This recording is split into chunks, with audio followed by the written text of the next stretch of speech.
Lily and Thornflower were hanging out, and Thornflower said, "You're the most forgetful fairy I know, Lily. You're the most forgetful fairy I know, Lily.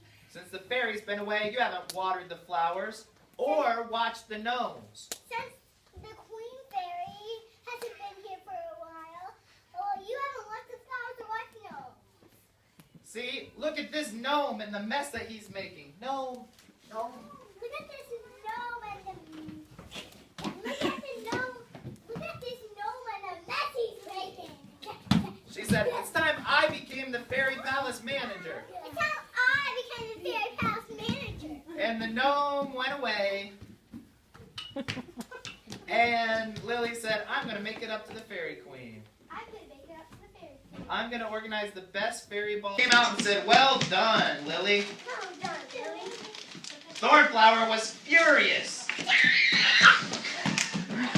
She said, "At this rate, I'll never get the job." At this rate, I'll never get the job. Here are the invitations, the fairy queen added. Don't forget, anyone with an invitation can come, so only give them to guests. Don't forget to only give them the invitation. Right. So Lily put the invitations in her brown bag basket, and Thornflower's face lit up with a smile. Ah, the hole's still there. So Lily flew all over fairyland and gave the invitations to the fairies.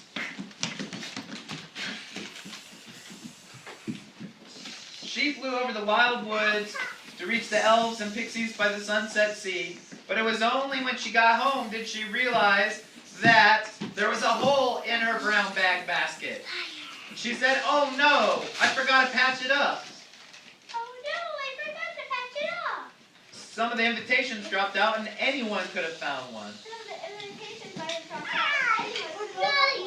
On the night of the fairy ball, Lily stood nervously by the fairy queen.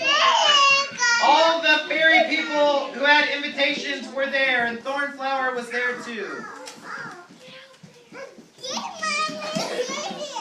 "Well done, Lily," said the queen. Well done, Lily. "For once, I don't think you've forgotten a thing." Just then the ground began to shake, and they were shaking around like it was an earthquake. "What can that be?" said the fairy queen. What can that be? An enormous, evil-looking troll was walking up to the fairy palace. "Don't worry," said the fairy queen. "I cast a spell, and only guests with invitations can come."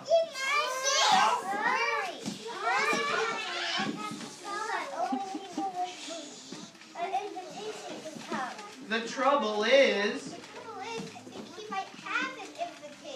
he did. There was a loud crash, and the troll stuck his huge green head through the wall and said, "Rah!" like the whole. Everyone screamed. The fairy queen said, "Help! They'll eat us alive!" Thornflower said, "This is all your fault, Lily." This is all your fault, Lily. Ha ha ha. But the next moment there was a loud bang. The troll disappeared, and in his place was a handsome young prince. "At last," he cried, "a wicked fairy turned me into a troll. Only coming to a fairy ball could set me free. So when I found an invitation, I was overjoyed." "I'm so sorry, Fairy Queen. It was that hole in my basket." I'm so sorry, Fairy Queen.